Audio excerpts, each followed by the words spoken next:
Pá, pá, pá. Então agora você viu, estamos iniciando nossa aula. Então o que a gente precisa saber? Para poder a gente entender. Deixa eu ver aqui o resumo do conteúdo. A gente precisa ver a parte de estrutura. Deixa eu ver aqui, estrutura bacteriana. Ó, citologia bacteriana, genética bacteriana, controle microbiano, antibióticos e quimioterápicos e ação de agentes químicos. Não é isso? Então vamos pontuar, né? São esses cinco assuntos. Vamos lá, citologia bacteriana. Vamos começar aqui pela. Eu vou compartilhar minha tela aqui do computador com vocês, tá? Peraí, deixa eu compartilhar aqui. Tipos de bactérias. Então tem uma figura clássica de tipos de bactérias, né, que vai mostrando cocos, diplococos, os bacilos, né, em formato de bastão, vibrião, espirilo. Vamos ver aqui. Imagens.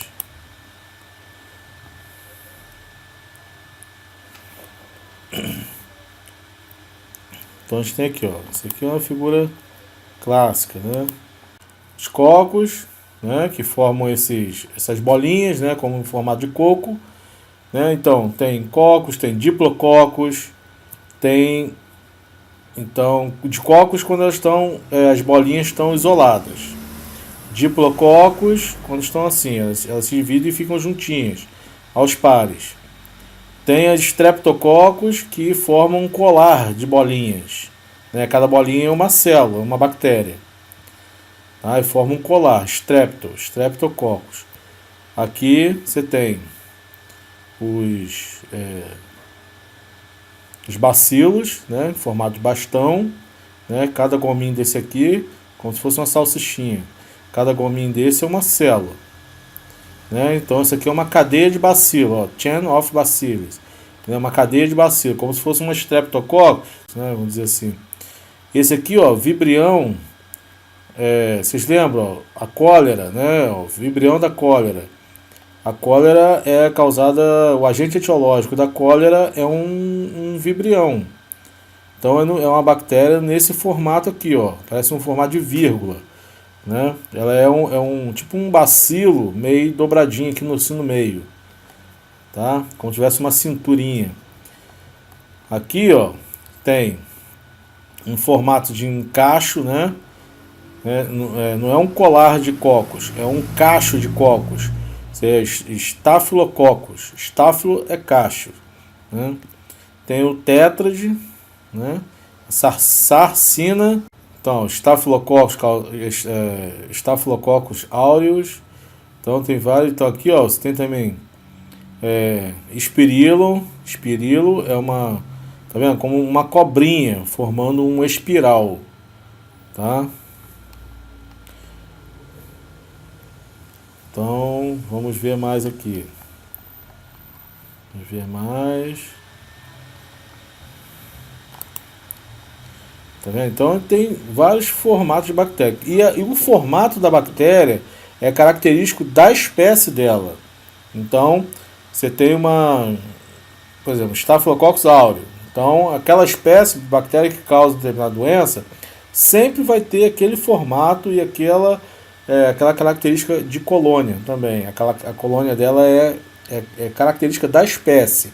Então, quando você vê, né, uma bactéria, um formato bacteriano, a forma como ela forma, a forma como elas são as colônias dela, então isso já é uma característica que é um indício da bactéria que você está procurando. Né? Uma característica que já vai te informar, vai te diagnosticar o tipo de bactéria que ela é. Tá? Então aqui, ó, aqui de uma forma mais simples, né? A gente tem aqui, ó, essas formas aqui, que é um desenho, que é uma gravura que a gente encontra com maior frequência nos livros. Ó, tipos de bactéria. Aqui. Então, cocos, né? Então são as bolinhas soltinhas. Diplococos, né? Quando elas se dividem, mas elas se mantêm aos pares, né? Então, streptococcus, formando um colar de cocos, esporobacilos, né? Formando os bacilos estão juntinhos, né? Aqui é um bacilo, né? Um bacilo flagelado, com cílios, com flagelo. Aqui, Staphylococcus, formando um cacho, né? Espirilo, formando um espiralzinho, né? Aqui tem flagelo numa ponta, flagelo na outra.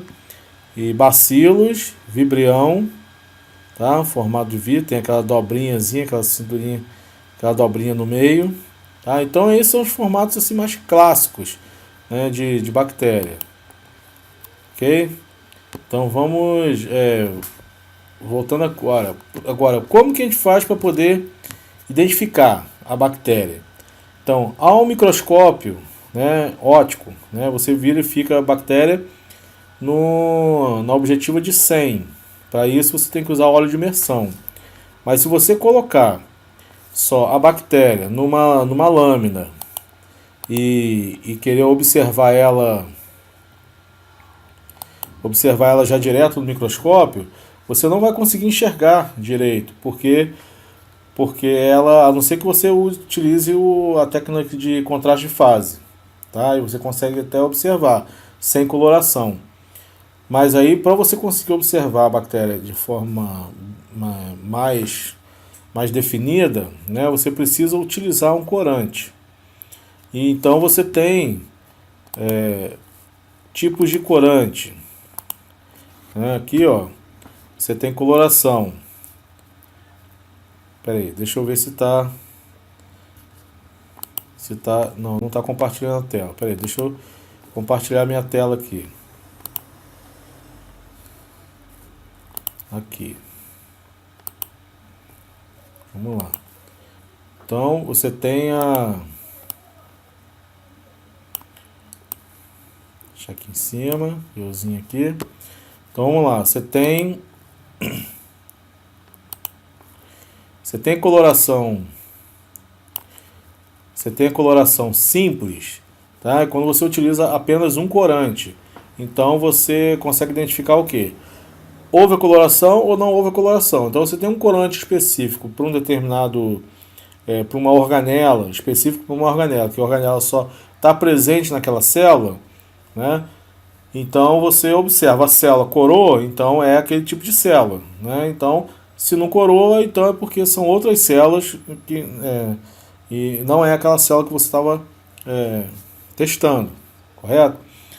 E você quer também identificar, por exemplo, você identifica leucócitos através de núcleos. Então você faz uma coloração de núcleo, você vai observar o formato do núcleo, você vai identificar que tipo de leucócito que são neutrófilo, um eosinófilo, né, um mastócito, um linfócito. Então, essa é a coloração simples, quando você utiliza apenas um corante. Então você tem uma resposta positiva ou negativa, ou seja, é ou não é, ok? Agora, você tem também a coloração diferenciada, quando você utiliza dois corantes, tá? Então, no caso, para poder fazer observação de bactéria, é comum você fazer esse tipo de coloração, porque ele é bem simples, é barato, né, e rápido.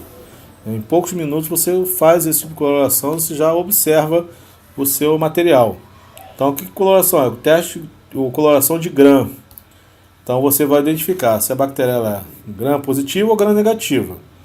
Tá? Como que faz esse tipo de coloração? Você pega aqui, ó, uma lâmina limpa, né? Se você tem um material com bactéria, que é um material líquido, né? Então você já pinga direto ele aqui sobre a lâmina, uma gotinha só. Agora, se é um material mais pastoso assim, então você pode botar uma gotinha de água primeiro e depois na ponta de um palitinho, de uma alça esterilizada, você coloca o seu material aqui na gotinha de água e tenta dissolver ele na gotinha de água, tá? Depois disso, você tem que aproximar ele do fogo, né, de uma fonte de calor, para poder esse material secar. Por que ele tem que secar? Ele tem que secar para poder fixar a sua amostra bacteriana na lâmina.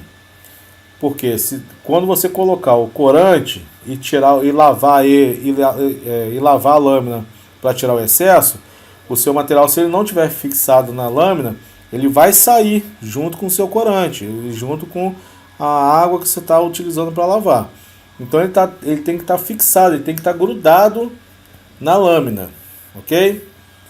Então para isso você aproxima a lâmina com o seu material espalhado sobre a lâmina, sobre a região central da lâmina, e você aproxima para ele poder secar, tá? Mas você também não pode aproximar muito do fogo, porque senão vai acabar fritando, né, as suas bactérias, vai acabar danificando o material que você quer observar. Então depois que secou, agora seu material está pronto para poder passar pelas etapas de coloração. Então você vai colocar primeiro o que? Você vai pingar cristal violeta em cima da sua amostra, né? E vai deixar 1 minuto. Depois você joga água destilada para poder tirar o excesso. Depois você pinga o Lugol. O Lugol tem essa coloração assim amarronzada por causa do iodo. Então você vai pingar o Lugol, vai deixar ali mais 1 minuto, vai lavar com água destilada. Então essas lavagens são feitas de lavagem indireta. Como que é isso? Você vai pingar aqui, ó, na ponta e deixar escorrendo. Você deixa a lâmina inclinada, você vai pingando a água aqui na ponta e a água vai escorrendo e lavando. Você não pode jogar a água diretamente em cima da sua amostra, porque senão vai soltar ela da lâmina. Então você pingou primeiro cor de violeta e Lugol. Depois você vai lavar ela. Então aqui você tem como que as bactérias vão ficando. Depois eu vou explicar para vocês. E aí você botou o corante violeta. O corante violeta vai entrar dentro das bactérias. Então, independente se ela é gram positiva ou gram negativa, o corante violeta vai entrar na bactéria. O Lugol, ele vai fazer o quê? Ele vai promover uma reação química do corante violeta com a bactéria que é gram positiva. Se a bactéria não tiver o reagente para o Lugol, ela o Lugol não vai promover essa reação química do violeta com a bactéria, tá? Então o que vai acontecer? Na segunda lavagem, quando você lavar com água destilada e com etanol para tirar o excesso de violeta e Lugol, as gram positivas vão ficar o quê? O violeta vão ficar lá dentro. Violetas que reagiram com a bactéria vão ficar dentro da bactéria. E a gram negativa, por ela não ter a substância que vai reagir com o violeta, então o violeta vai sair com o Lugol. O Lugol e o violeta vão sair devido ao etanol, tá? E aí depois você joga um pouco de água destilada para poder tirar o etanol. E agora você cora com corante safranina ou fucsina. Também acho que é até mais utilizado, fucsina. E o fucsina ele vai corar todo tipo de bactéria, porque ele cora a safranina, por exemplo, cora a membrana plasmática. Então, ela vai corar todas as bactérias, tá? E você deixa 1 minuto e lava com água destilada. Mas só que se a bactéria ela for gram positiva e ela tem, no caso, o violeta dentro dela, então o violeta é mais forte do que o vermelho safranina, então o violeta vai prevalecer na coloração, né? Então você vai observar a bactéria gram positiva, violeta dentro, então porque ela é gram positiva. Se ela ficou rosinha devido à safranina ou à fucsina, dependendo do corante que você estiver utilizando, então é porque ela não tem o violeta, né? Ela ficou rosa, ela não tem o violeta sobressaindo nela. Então é uma bactéria gram negativa. Quer ver? Vamos observar aqui no slide no próximo, ó. Então aqui na direita, vocês estão observando os streptococcus aqui, ó, os cocos, né? As bactérias, os os cocozinhos aqui. Então elas estão bem roxinhas. Então no caso elas são o quê? Gram positivo ou negativo? Positiva. Muito bem. Então o cristal violeta permaneceu dentro dela, mesmo jogando etanol, porque o Lugol promoveu a reação química entre o cristal violeta e a substância da parede celular da bactéria. Aqui você vê os bacilos, né, todos vermelhinhos, porque você não tem a presença do cristal violeta, você tem apenas a fucsina ou a safranina, né, corando a membrana plasmática dessas bactérias. Então vê ela bem rosinha, né, vermelhinha. Então isso significa que as bactérias são positivas ou negativas? São gram negativas. Muito bem. Então aqui do lado esquerdo você tem as características, né? Tem a foto aqui, ó, microscopia eletrônica, e aqui no meio, e aqui na esquerda você tem um esquema, né, de como que é a membrana e a parede celular dessas bactérias, né, que faz a característica, né, a diferenciação dessa ela positiva ou negativa. Então aqui, ó, mais acima aqui nós vemos então as bactérias que são gram negativas. Elas são gram-negativas porque ó, elas possuem uma membrana plasmática interna, essas aqui ó, que você está vendo na microscopia eletrônica, a membrana plasmática interna, ó, essa laranjazinha aqui. No meio você tem peptidoglicanos e tem algumas proteínas também. E depois você tem uma membrana plasmática, uma bicamada lipídica também, externa, que ela também é bem corada com a safranina, né, ou com a fucsina, tá bom? Aqui ó, vermelhinha. E no meio você tem um pouquinho, né, um pouquinho de coloração de cristal violeta, né? Aqui ó, os peptidoglicanos são as proteínas, né, de fibras da parede celular, ela é bem fininha. Então aqui você não chega a visualizar bastante a coloração violeta. Então essas bactérias elas são coradas aqui em cima pela fucsina, pela safranina, tá? Por isso que ela fica com a membrana aqui em cima, ó, vermelhinha, né? E a gente observa elas aqui como vermelhas, tá? Porque essa membrana delas aqui corada de vermelho. Então elas são as gram-negativas, elas possuem essa configuração de membrana e parede celular.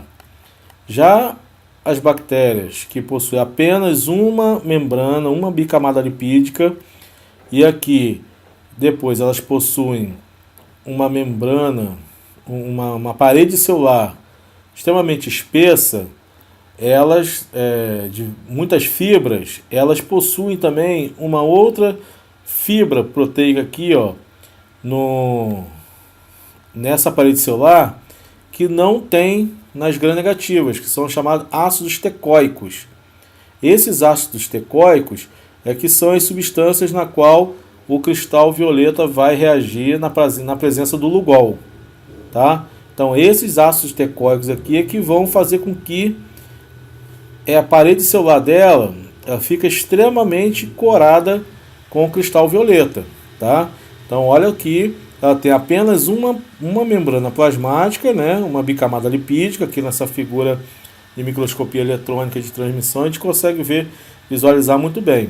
Aqui, essa membrana aqui, a gente visualiza aqui como laranja.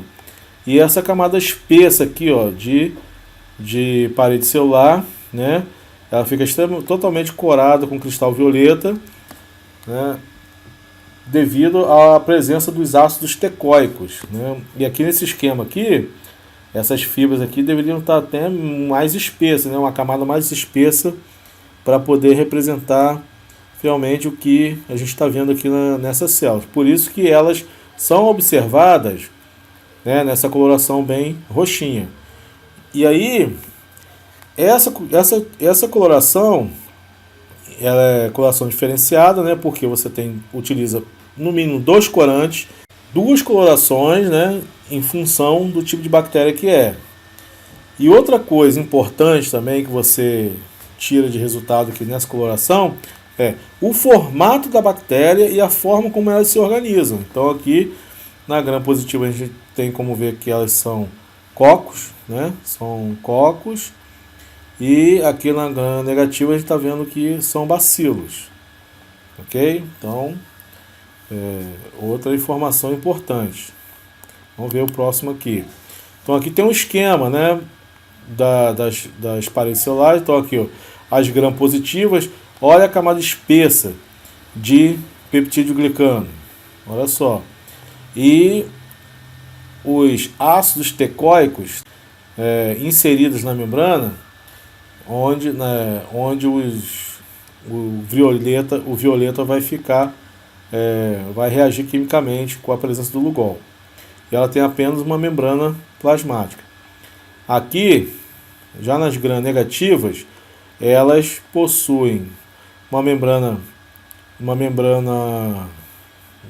plasmática, uma bicamada lipídica interna, né, voltada para o citoplasma, tem uma camada fina de peptídeo glicano, não tem ácido tecóico, ok? E tem uma bicamada lipídica, uma membrana externa, extremamente rica em proteínas, tá? Proteínas e polissacarídeos. Tá? Então é uma bicamada extremamente lipopolissacarídica. E esses polissacarídeos aqui, eles são conhecidos como LPS, são os lipopolissacarídeos. São arranjos moleculares que estão presentes apenas em bactérias. Tá? Então são extremamente imunogênicos, eles ativam o sistema imune com muita força, né? Então, se você tem presença de lipopolissacarídeo em algum lugar, se identificar, você pode, você já está constatando que ele tem bactéria. E isso aqui é uma arma muito poderosa para as bactérias, para reconhecer e identificarem seus hospedeiros, as células hospedeiras, tá? E elas vão causar toxicidade, né? Vão ativar o sistema complemento do sistema imune, vão ativar uma série de reações imunológicas. E a gente encontra que a maioria das bactérias patogênicas são gram-negativas, devido a esse arranjo molecular da membrana externa. Tá? Então a morfologia da bactéria, ela vai ser identificada através da coloração, tá? Então aquela lâmina que foi preparada com a coloração de gram, depois que você terminou de fazer a coloração, você coloca uma lamínula por cima do material, pinga uma gotinha de óleo mineral, né, em cima da lamínula, para você poder fazer a observação no microscópio óptico numa objetiva de 100. Tá? Para observar a bactéria, você primeiro identifica o foco na objetiva de 40 e depois você passa para a objetiva de 100 com óleo de imersão. Tá?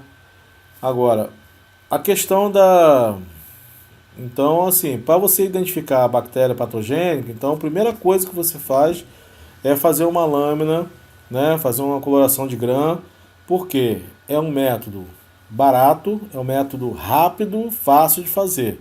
Tá? Em poucos minutos você consegue já fazer uma lâmina de gram. Seguindo, né, aquele roteiro aqui, agora vamos ver a parte da genética bacteriana. Então, a bactéria, a genética bacteriana. A bactéria, ela é um organismo extremamente simples geneticamente, né? Muitas bactérias hoje já estão com seu genoma totalmente sequenciados. A bactéria, ela possui um único genoma. Deixa eu compartilhar minha tela aqui com vocês, para vocês saberem do que eu estou falando, né? Então vamos lá. Então aqui, ó, a bactéria, né, ela possui um único genoma, um único cromossomo, tá? E o cromossomo da bactéria é um cromossomo circular, diferente das células animais, por exemplo, que o cromossomo ele é linear, né? Ele tem duas pontas, ok? E o cromossomo da bactéria não, é um cromossomo circular. Então, apesar dele estar todo emboladinho assim, né? Ele não tem ponta. Então ele se você pegar e abrir ele todo assim, ele é como se fosse um cordão, tá? Então é um cromossomo circular. E além do cromossomo principal aqui, a bactéria, ela também possui um DNAzinho pequeno, circular também, chamado de plasmídio. Nesse plasmídio, ela possui, ó, aqui então tem um aumento de um desses plasmídios. Desses plasmídios possuem algumas dezenas de genes, tá? E uma característica desse DNAzinho circular é que ele pode fazer várias cópias, né, dentro da mesma bactéria, dentro da mesma célula, independentemente do cromossomo, tá, do genoma principal. Então, numa bactéria, você vai encontrar o quê? Um cromossomo principal, um cromossomo apenas, né, e vários plasmídios. Tá?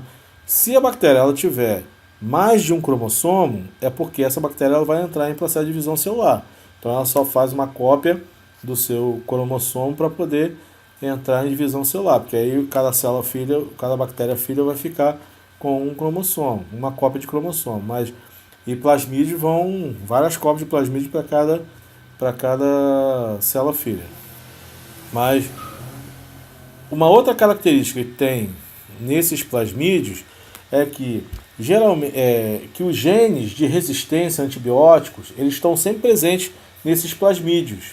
E esses plasmídios eles fazem trocas também de genes com o cromossomo. Então eles cedem genes para o cromossomo e o cromossomo para o plasmídio.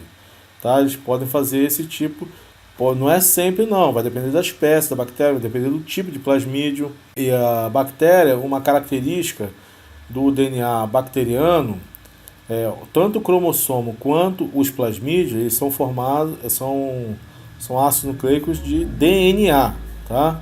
Então eles vão sofrer transcrição para produzir RNA e de RNA para proteína, ou de RNA para ribossomo, tá? Mas nos plasmídios você tem apenas a transcrição de DNA para RNA. Você não tem ribossomos no plasmídio não, genes de ribossomo. Outra característica de plasmídio e também do cromossomo bacteriano é que eles são, vamos dizer assim, os genes eles são simplificados, resumidos. Como que eu posso dizer isso?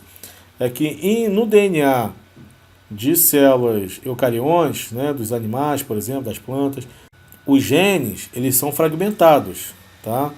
Eles possuem, no meio do gene, possuem introns.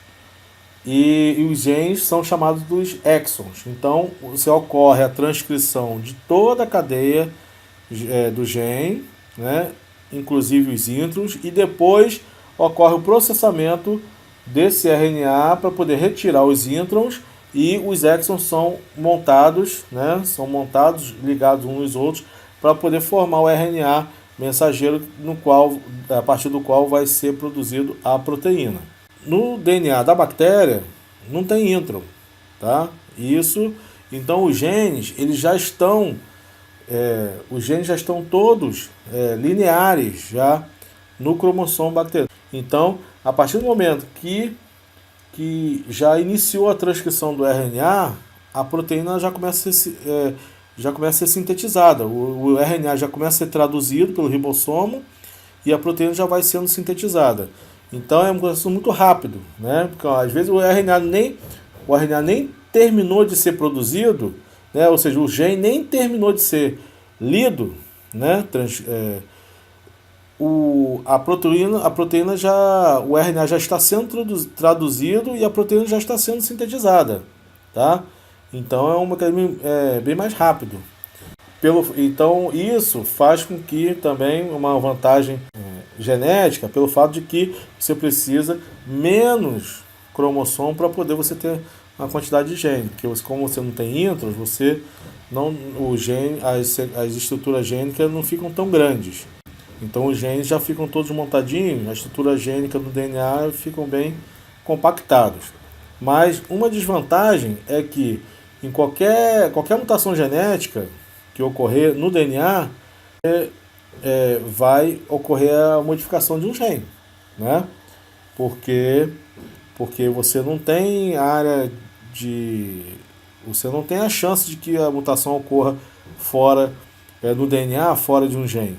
E essa é uma vantagem genética dos eucariontes, porque a mutação genética ela pode acontecer, é mais provável que aconteça dentro de um intron do que dentro de um gene, porque você tem muito mais introns do que genes e regiões entre os genes também para poder ocorrer mutação. Já no eucarionte não, você não tem intron, não tem região intergênica, terminou um gene já começa outro.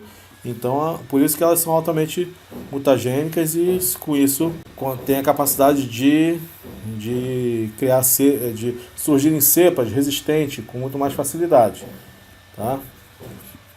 E outra coisa é que quando ocorre a duplicação do DNA, né, ou você a molécula que faz esse mecanismo de replicação do DNA, ou seja, duplicação, ela não faz o reparo do erro de leitura. Essa molécula, é uma macromolécula, né? Na verdade são várias enzimas que vão formar um complexo enzimático para poder fazer a leitura do DNA e duplicar o DNA, né? Replicar. Então tem subunidades que vão fazer a leitura do código genético e tem outras que vão duplicar o DNA propriamente dito, né, colocando as bases nitrogenadas ali em função do que foi lido. E se a leitura ela for feita errada, ou se a base nitrogenada for colocada de forma trocada, né, você vai estar ocorrendo ali o quê? Uma mutação genética. Em células eucariontes, existe uma outra subunidade que vai conferindo, né, essa duplicação do DNA, e se tiver algum erro, ela volta e corrige. Em células procariontes, como as bactérias, esse mecanismo não existe. Então, se tiver algum erro na replicação do DNA, esse erro vai permanecer e a célula filha ela vai possuir essa mutação genética. Tá? Então, sempre estão ocorrendo modificações no DNA bacteriano, né? E as mutações vão acontecendo e sempre você vai surgindo cepas com características diferentes, né? E uma dessas características pode ser a questão da resistência a antibióticos, né? Que é uma das características que mais nos preocupa. Tá? E outra característica também da bactéria é a seguinte, deixa eu achar aqui, uma foto que eu já deixei aqui, ó, cromossomo circular, né? O cromossomo circular, como eu falei com vocês. Aqui está o plasmídio e o cromossomo, o DNA bacteriano, que é o cromossomo dele. A outra coisa que eu não falei, ele fica preso na membrana plasmática, por dentro do citoplasma. Você tem o cromossomo aqui, o plasmídio aqui é uma foto. Aqui em cima é um desenho e aqui é uma foto de um plasmídio, uma foto de uma microscopia eletrônica, né? E aqui tem uma barra aqui de 1 micrômetro, né? Essa distância. Então o plasmídio ele tem o que? Aproximadamente uns 3 micrômetros de comprimento. Ok? E tem um outro. E o que eu não estou achando aqui agora o desenho, é o seguinte, que se você tem uma bactéria que ela possui um plasmídio com um gene de resistência a um determinado antibiótico, se ela se aproximar de uma outra bactéria que ela não possui esse gene de resistência, ela pode transferir o plasmídio de uma bactéria para outra, né, através do mecanismo chamado de conjugação, e essa bactéria que não tinha resistência a antibióticos, ela adquire então a resistência àquele antibiótico através da aquisição do plasmídio. Aqui, ó. Então é esse desenho aqui que eu separei, ó. Você tem o cromossomo bacteriano aqui, de uma bactéria, que de outra, uma possui plasmídio, com gene de resistência, né? chama de célula doadora. Aí, através do mecanismo de conjugação, ocorre o quê? Forma um tubo onde os citoplasmas se conectam. E aí, esse plasmídio, ele vai sair uma cópia desse plasmídio, passa pelo tubo de conjugação, e aí a outra bactéria, a bactéria receptora, agora ela possui o plasmídio com resistência a antibiótico, né, doado pela bactéria anterior. Tá? Aqui é o mecanismo de bacteriófago, não interessa pra gente agora não. Então aqui é a divisão celular da bactéria. Então sempre que ela vai possuir apenas um cromossomo, né, quando ela duplica o cromossomo, porque ela vai entrar em divisão celular. Então divide, essa divisão chamada de divisão binária, também chamada como divisão bipartição, tá? Ou cisciparidade. Sempre você tem uma divisão em que uma célula se divide, formam duas, e as duas células são clones da célula mãe. Elas são geneticamente idênticas, né? Vamos dizer assim. Deixa eu ver aqui que eu separei mais alguma coisa. Genética bacteriana. Ah, tá. E esses plasmídios são moléculas bem simplesinhas, né? São moléculas de DNA bem fáceis de serem manipuladas em laboratório. E como eles se multiplicam, né, dentro da bactéria, essas moléculas elas são utilizadas comercialmente para laboratórios de biotecnologia, onde eles fazem o quê? Eles colocam no plasmídio, ó, aqui está o plasmídio, aqui, olha, a origem de replicação do plasmídio, a partir daqui que vai ter a duplicação do plasmídio, né, ele se duplica, e aqui eles inserem no plasmídio que uma região chamada de polilinker, onde tem várias sequências palíndromes, são sequências que são reconhecidas por enzimas de restrição. Essas enzimas de restrição, elas fazem o quê? Elas cortam o plasmídio, né? Abrem o plasmídio e dessa forma conseguem inserir sequências de genes dentro dos plasmídios, depois liga as pontas, tá? E depois você, por exemplo, aqui, ó, esse aqui está representando um gene de resistência à ampicilina, tá? Então aqui você consegue inserir sequências gênicas, tá?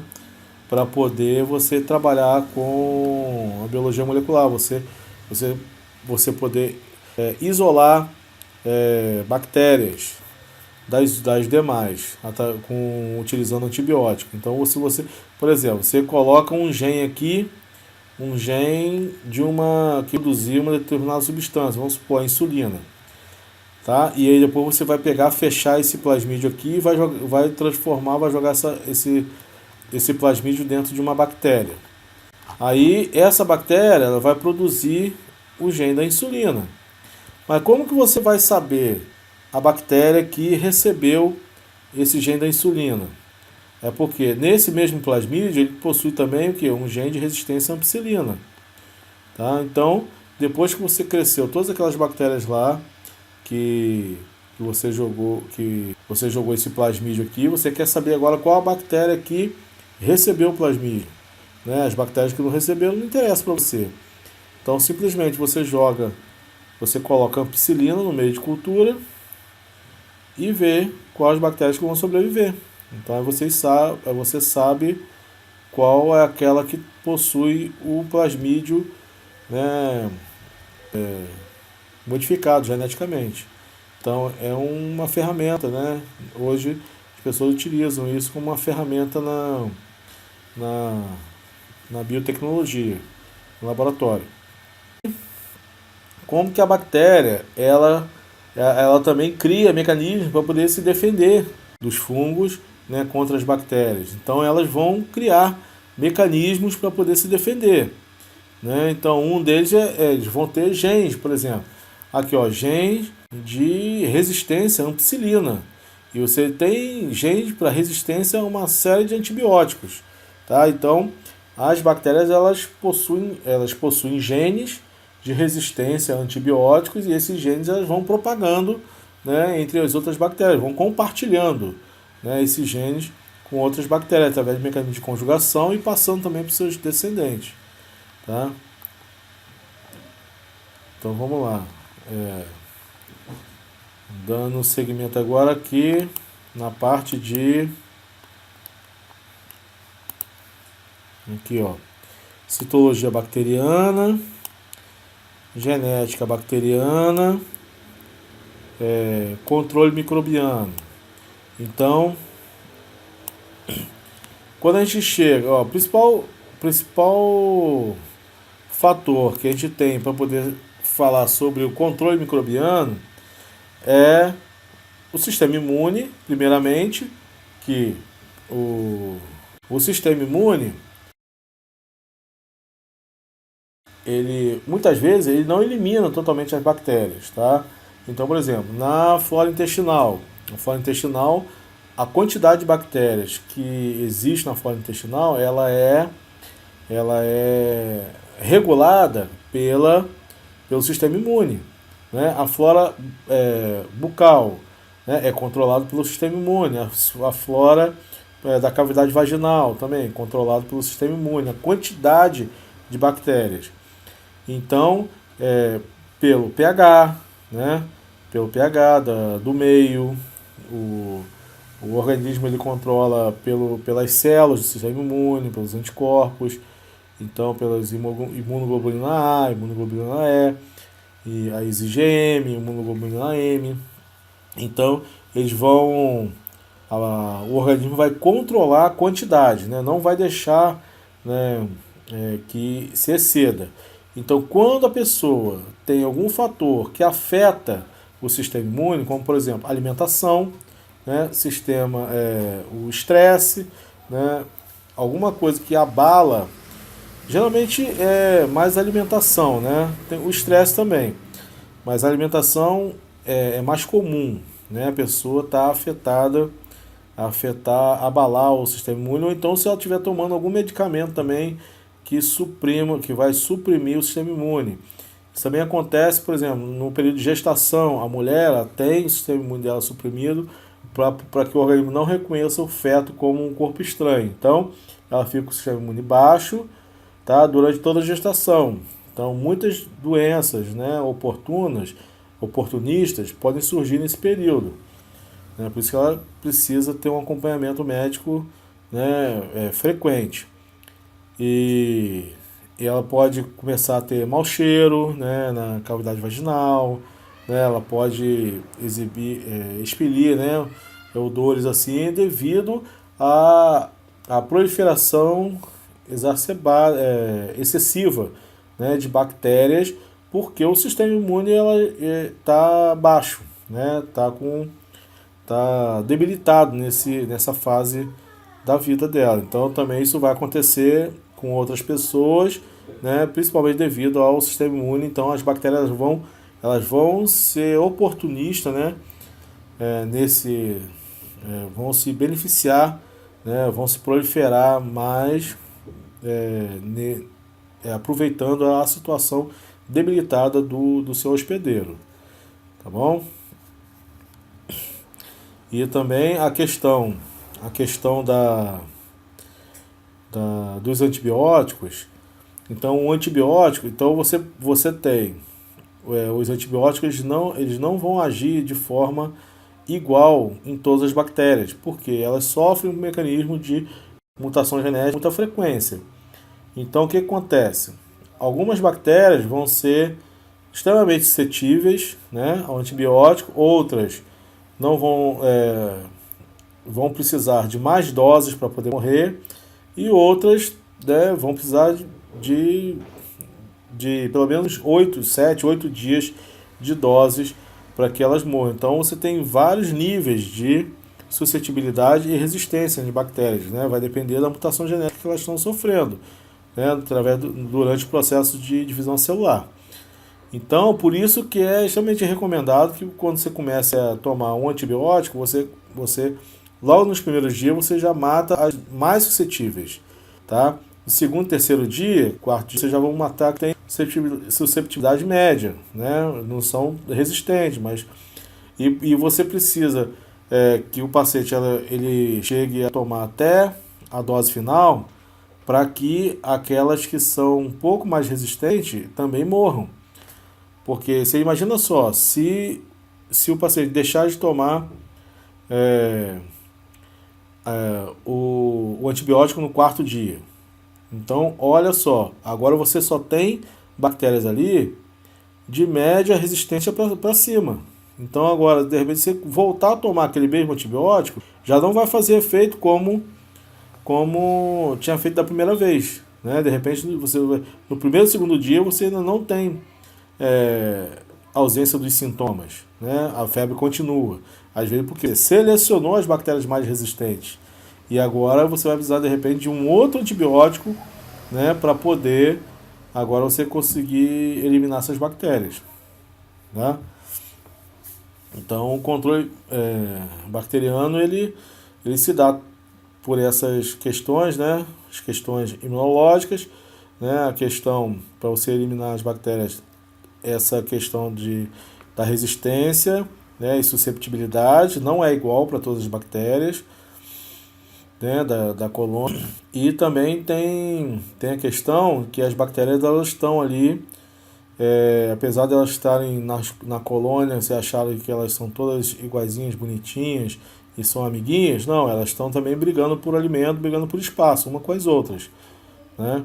Então, por exemplo, se você coloca bactéria no meio de cultura, em 2, 3 dias, você tem um crescimento assim exponencial, né? E depois chega na fase platô. Por quê?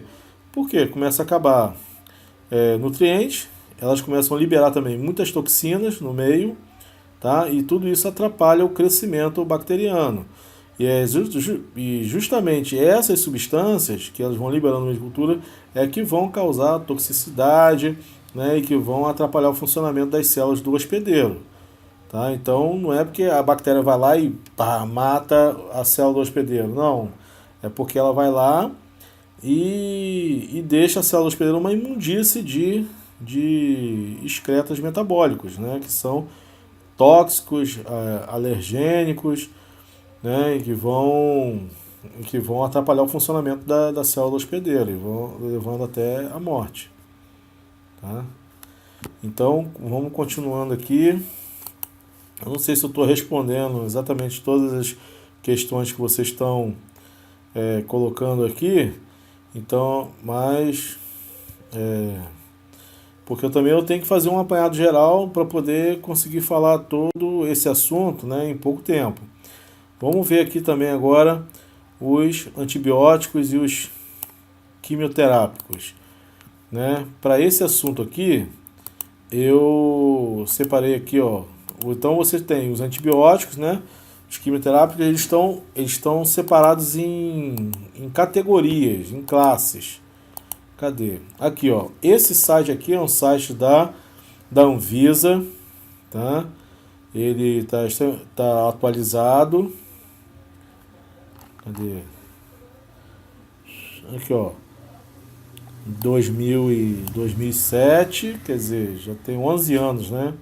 Acho que não está tão atualizado assim não, mas tem bastante informação aqui que eu acho que não deve ter mudado não. Aqui, ó, anvisa.gov.br, Serviço de Saúde, Controle, Rede, Cursos. Então vamos lá. Aqui, ó, você tem aqui em cima, ó, em conceitos gerais, propriedades, tá? E os antimicrobianos. Então, em relação aos agentes antimicrobianos, ó, este tópico se propõe a discutir conceito, classificação, mecanismos de ação, mecanismos de resistência, propriedades farmacológicas, indicações clínicas e efeitos colaterais. Isso tudo para garantir o manuseio racional e efetivo desses antimicrobianos. Estou compartilhando a tela? Não, desculpa. Vou mostrar aqui novamente para você. Vamos lá. Então, aqui ó, esse aqui é um site da Anvisa, tá? anvisa.gov.br, Serviço Saúde, Controle, Rede, M-Cursos. Então, vamos lá.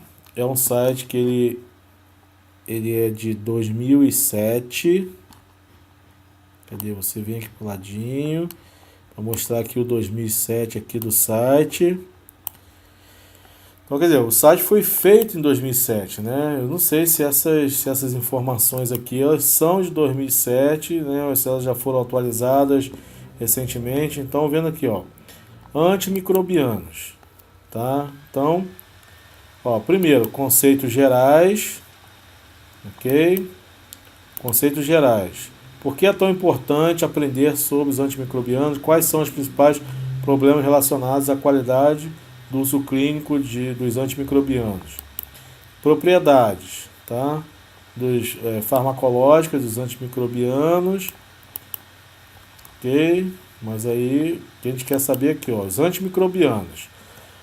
Em relação aos agentes antimicrobianos, esses tópicos se propõem a discutir conceito e classificação, mecanismo de ação, mecanismo de resistência, propriedades farmacológicas, indicações clínicas e efeitos colaterais dos antimicrobianos.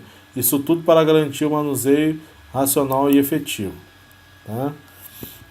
Então, vamos lá. Então aqui ó, tem aí tem 1.1, 1.2, 1.3, 1.4, 2, 3, 4, 5, 6, 7, 8, 9, 10, 11, 12, 13. Então, são 13 classes, né, de antimicrobianos, tá bom? Então aqui, ó, dentro de cada uma dessa classe aqui, a gente vai encontrar, ó, os antibióticos, né, os antimicrobianos. Então vamos lá. A primeira classe dos antimicrobianos são os betas lactâmicos. Os betas lactâmicos, então você encontra, são as cefalosporinas, as penicilinas, tá? Falando aqui, ó, quem que pertence a esses grupos, tá? Penicilina, cefalosporinas, carbapenenes e as monobactams. Então, gente, vocês vão vendo aqui, ó. Agora, mecanismo de ação dos beta-lactanos. Então, ó, mecanismo de ação dos antimicrobianos beta-lactanos resulta em parte de sua habilidade que é interferir a síntese de peptídeo-glicanos da parede celular da bactéria. Então, se vai interferir na parede celular, então assim, todos os antimicrobianos que funcionam nesse mecanismo da produção de peptídeo-glicanos, né, aqueles que estão lá na parede celular da bactéria, então esses são classificados como beta-lactanos, ok? Então, neles tem esses aqui, ó, penicilina, aí aqui falando sobre a penicilina, tem a cefalosporina, tá? Então tem suas variações aqui, ó. Aí, ó, as doses, uso em criança, uso em adulto. Qual o intervalo de horas? É de 4 a 6 horas, é de 6 em 6 horas, de 8 em 8 horas. A dose, os intervalos, tá vendo?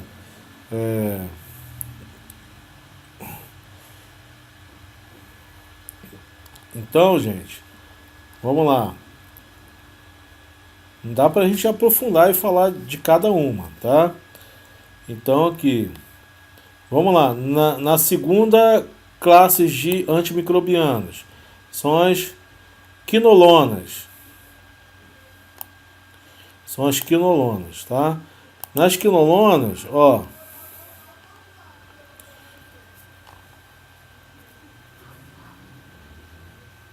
as primeiras quinolonas foram utilizadas no início do ano 60, com a introdução de ácidos nalidíxicos na prática clínica, no ano de Agora, vamos ver aqui, ó.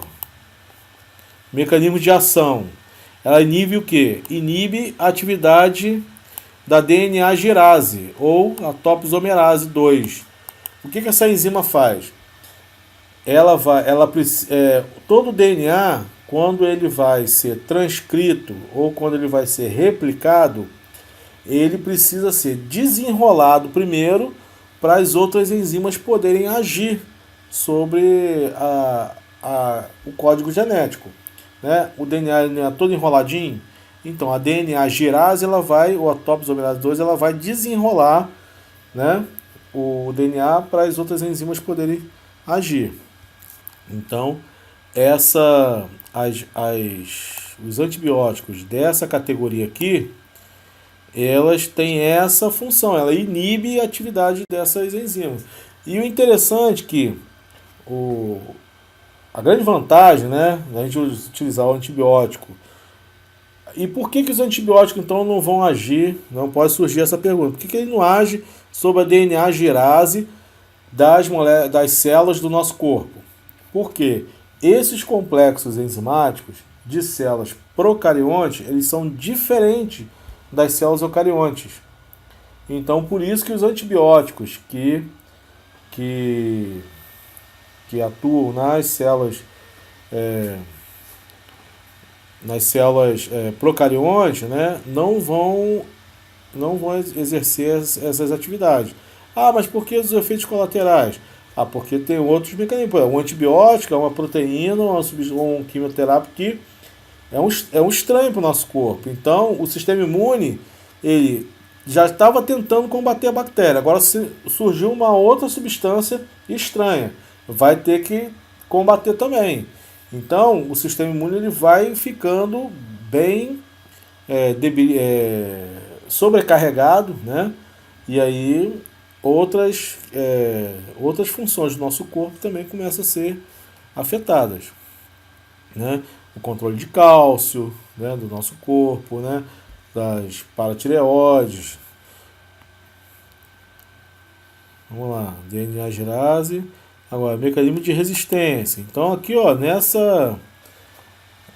site aqui, ó, você vê, ó, controle, ó, conceito e classificação, mecanismo de ação, né, dessa categoria de antimicrobianos. Mecanismo de resistência. Aí vem falando aqui, ó, resistência ocorre principalmente com a alteração da enzima girase. Então ela passa a não sofrer mais a ação do antimicrobiano. Propriedades farmacológicas, né, são bem absorvidas pelo trato gastrointestinal superior, né, duodeno. Ó, a biodisponibilidade é superior a 50% e por aí vai, né? Agora, indicações clínicas.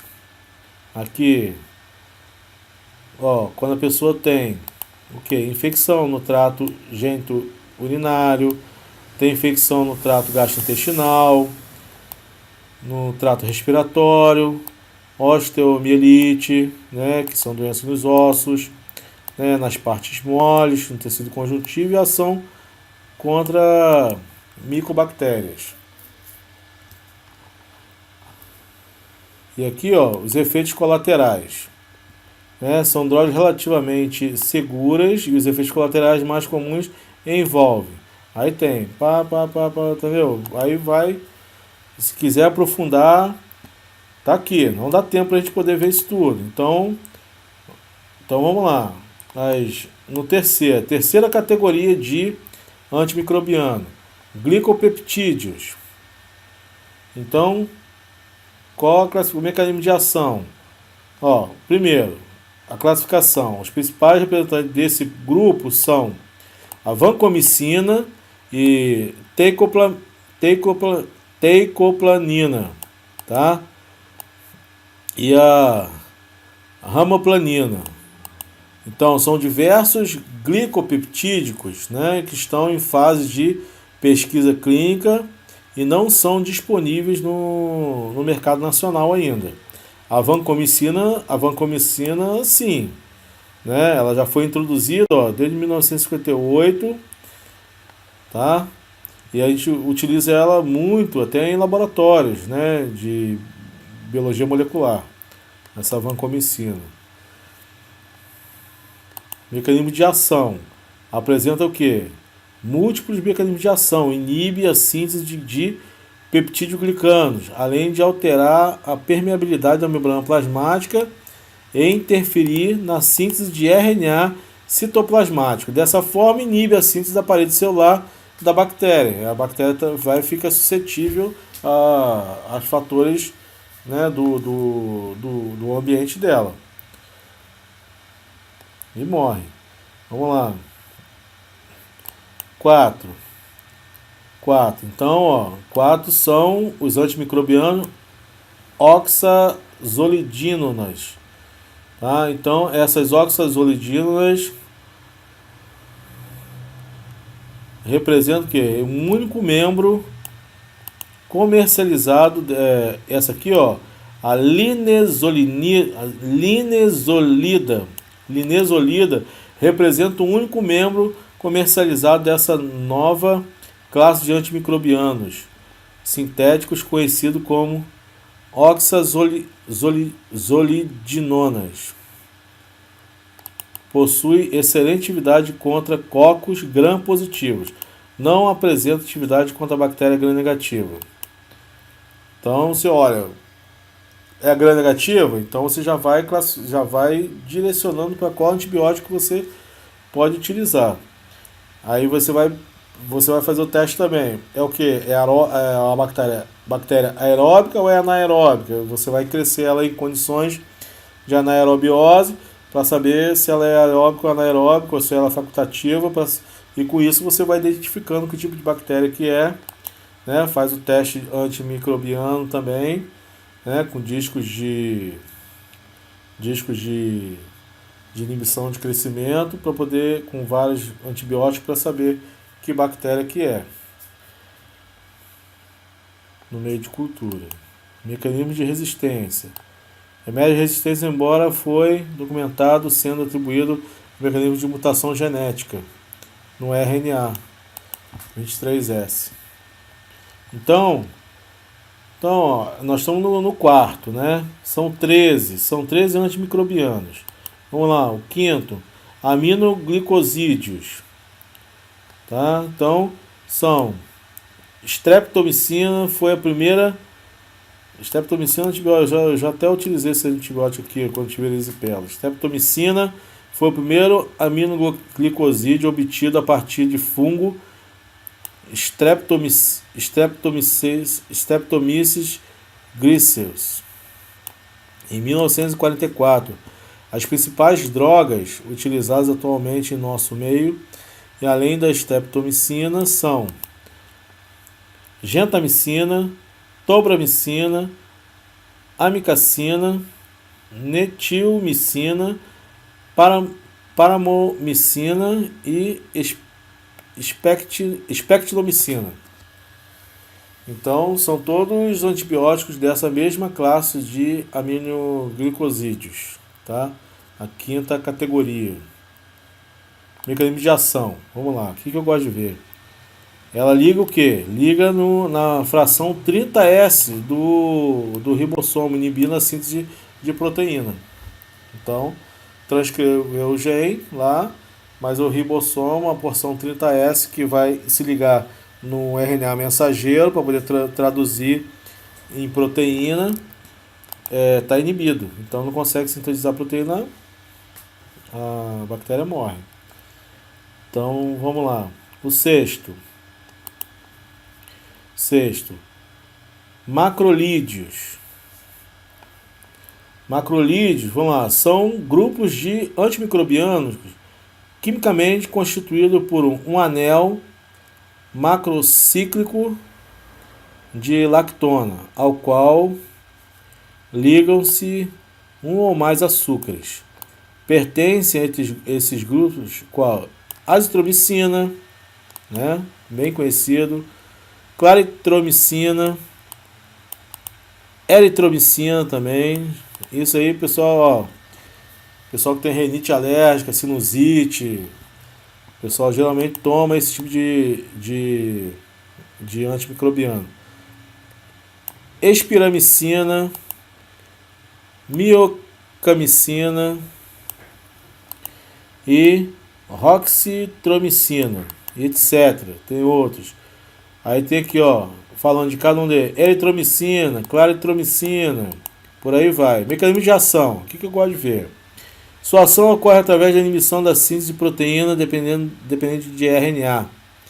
Então, através da ligação em receptores localizados na porção 50S do ribossomo, ou seja, na porção maior, né? Particularmente na molécula 23S do RNA, impedindo a reação, transpeptidação e a translocação dos aminoácidos que vão compor a proteína que está em síntese, né? Então, gente, vamos lá. 7 lincosaminas. As lincosaminas, então, são a categoria, né, de antimicrobianos que foi isolada em 1962, a partir de quê? De Streptomyces lincolmensis. Então, fungo, tá vendo, gente? Todos os antibióticos, a maioria deles vem a partir de fungos, né? Que é a arma que eles têm para poder combater as bactérias que estão competindo na natureza com ele. Posteriormente, modificações químicas produziram a clindamicina com potência bacteriana aumentada e maior absorção oral também. Vamos ver o mecanismo de ação aqui das lincosaminas. Inibe a síntese proteica nos ribossomos, ligando-se a subunidade 50S, sendo, portanto, bacteriostática. Dessa forma, altera a superfície bacteriana, facilitando a opsonização, fagocitose e destruição intracelular dos micro-organismos. Tá? Vamos lá. Oitavo. Nitroimidazólicos. Isso aqui também é uma categoria de antibióticos bem conhecida, né? Ó, conceito e classificação. O principal representante desses grupos de drogas é o qual? Metronidazol, que foi introduzido no mercado em 1959 para tratamento de triconise vaginal.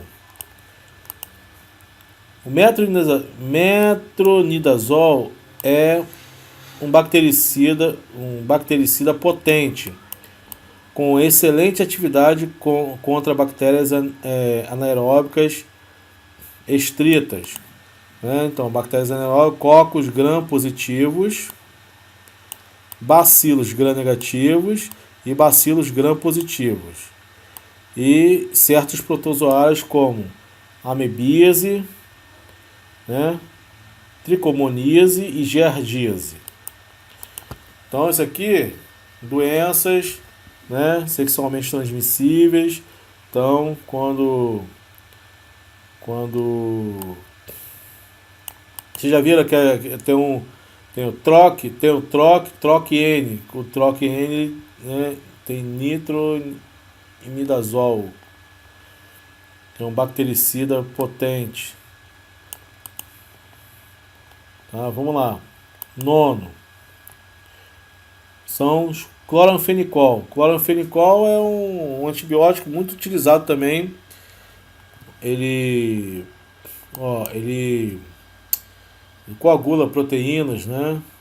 Ó, por muitas décadas, o cloranfenicol foi uma droga realmente eficaz no tratamento de salmoneloses, né? Mecanismo de ação, né? Então, infecção por salmonela. Cloranfenicol se liga à substância 50S do ribossomo e inibe a síntese de proteína bacteriana, de bactérias, tendo assim ação bacteriostática, porém pode ser bactericida contra algumas espécies de streptopneumonia Streptococcus pneumoniae, influenza e a meningite, através de mecanismos não bem elucidados. Então também tem atividade ali na região do ribossomo. Lá, o décimo antimicrobiano, Streptogramina. A categoria Streptograminas, são moléculas da mesma família dos macrolídeos e os lincosaminas, que, embora não possuam relação química, representam algumas propriedades semelhantes com o mecanismo de ação, espectro antimicrobiano e características farmacocinético e farmacodinâmicas. Vamos ver o mecanismo de ação. Streptograminas está relacionado com a inibição da síntese de proteína bacteriana por se ligarem a vários sítios da fração 50S dos ribossomos, formando um complexo quinopristano ribossomo dalfonoprestina. Então, especificamente, ela inibe o quê? O alongamento da cadeia de proteína por inibir a translocação do RNA mensageiro durante o passo de elongamento. A da cadeia peptídica interfere, então, com a enzima peptidiltransferase. Então, também está influenciando aí no processo de síntese de proteína, né? Conceitos e classificação das sulfonamidas. Então, a sulfonamida é o primeiro agente antimicrobiano utilizado clinicamente em 1935, marcado no início da moderna quimioterapia antimicrobiana. Vamos ver o mecanismo de ação das sulfonamidas. Elas têm efeito bacteriostático, inibindo o metabolismo de ácido fólico, pois por mecanismo competitivo, as células humanas conseguem aproveitar o folato exógeno para o metabolismo, enquanto as bactérias dependem da produção endógena. Tá? Então, as sulfonamidas vão interferir, vão bloquear a absorção dos ácidos fólicos pela bactéria, né? Porque elas precisam absorver já pronto, né? As células humanas conseguem aproveitar o folato, o exógeno, mas as bactérias não. Tá? Então vamos ver aqui, 12º, são a categoria das tetraciclinas. Então esses antibióticos são também primeiramente bacteriostáticos, quando a concentração terapêutica, dependendo da concentração terapêutica, apresentando amplo espectro de ação, incluindo bactérias gram-positivas e gram-negativas, aeróbicas e anaeróbicas. Tá? Mecanismos de ação das tetraciclinas. As bactérias entram na célula por difusão, então é facilitado, né, a sua entrada, e em um processo dependente de gasto de energia. Então é uma difusão facilitada, ou seja, depende de uma proteína que está gastando energia para poder realizar esse transporte. Liga-se de maneira reversível a porção 30S do ribossomo, bloqueando a ligação dele no DNA transportador. Então, ele liga no ribossomo e impede que o RNA transportador que está trazendo o aminoácido, né, chegue para poder compor aquele aminoácido da proteína que está sendo sintetizada. Tá? Então, mais uma vez, interrompe a síntese de proteína. Então, agora 13º e último aqui são os novos antimicrobianos introduzidos no mercado nacional. Tá? Nos últimos 10 anos, diversos antimicrobianos foram lançados no mercado nacional. A grande disponibilidade de antimicrobianos por uma situação clínica similar tornou a opção terapêutica um desafio, né, considerável. Então você tem aqui, ó, principalmente as gliciciclinas, as polimixinas, as daptomicinas e as gemifloxacinas. Tá? Então, principalmente esses 4 aí, né? Que falando de cada uma delas, as gliciciclinas, né? A Tissex é uma representante do grupo das glicicinas. Mecanismo de ação dela inibe a tradução proteica nas bactérias, né? Ligando também a subunidade de 30S dos ribossomos. Aqui, as polimixinas. Vamos lá, mecanismo de ação. Interagem com moléculas de polissacarídeo na membrana externa da bactéria, gram-positiva, retirando cálcio e magnésio necessários para a estabilização da molécula de polissacarídeos. Então, interferindo na membrana, na parede celular da bactéria. Aqui, daptomicinas. Então, vamos ver, o mecanismo de ação dela consiste em quê? Na ligação na membrana celular bacteriana, levando a rápida despolarização do potencial de membrana. Isso que é interessante, que é bem diferente das demais. O que determina a inibição da síntese de proteína, de DNA e da síntese de RNA, além do extravasamento do conteúdo citoplasmático e morte bacteriana. Ou seja, simplesmente porque ela causou a despolarização da membrana plasmática. Então vai alterar todo o mecanismo biomolecular da célula. As daptomicinas. Vamos lá, mecanismo de ação. Consiste na ligação à membrana celular bacteriana, levando a rápida despolarização também do potencial de membrana. Então, essas aqui estão todas agrupadas nessa aqui também devido ao mecanismo de ação delas. As gemifloxacinas. Vamos ver. Mecanismo de ação.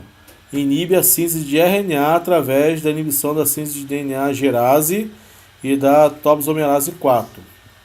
Tá? Então, gente, então finalizamos aqui, né, os antimicrobianos, tá? Ó, antimicrobianos, quimioterápicos, porque já vimos inicialmente citologia bacteriana, genética bacteriana em seguida, controle microbiano, né? E agora a ação de agentes químicos, né, nas bactérias. Então você pode ter os agentes químicos, eles vão agir principalmente na questão da alteração do pH, né, na alteração do pH, na questão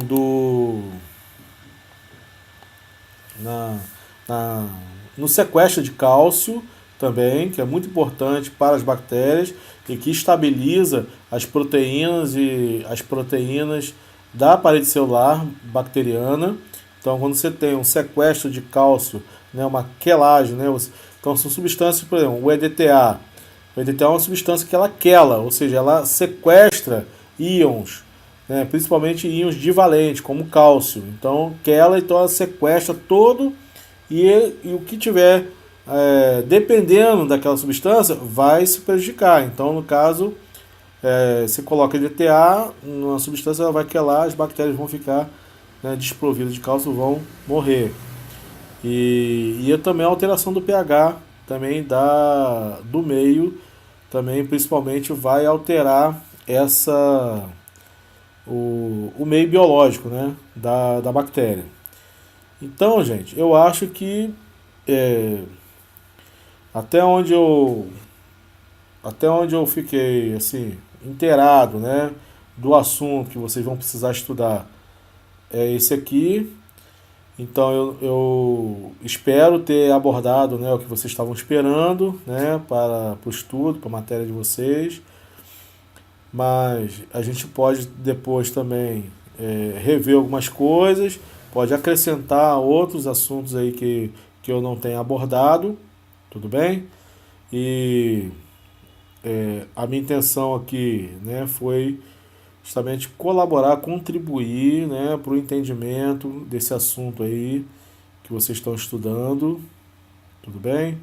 E, e vamos então procurar a gente ver isso aí com mais antecedência, né, que aí a gente pode, que aí eu posso elaborar, preparar uma explicação, uma aula, umas figuras, né, de melhor qualidade para a gente poder tentar esclarecer da melhor maneira possível para vocês, tá bom? Então, qualquer dúvida, vocês podem entrar em contato comigo. Todo esse material que eu mostrei aqui, vou deixar o link aí embaixo para vocês poderem ter como acessá-los, né? E, no mais, é isso aí. Então, no mais, a gente se vê no próximo vídeo, tá bom? Beijo, abraço e boa sorte.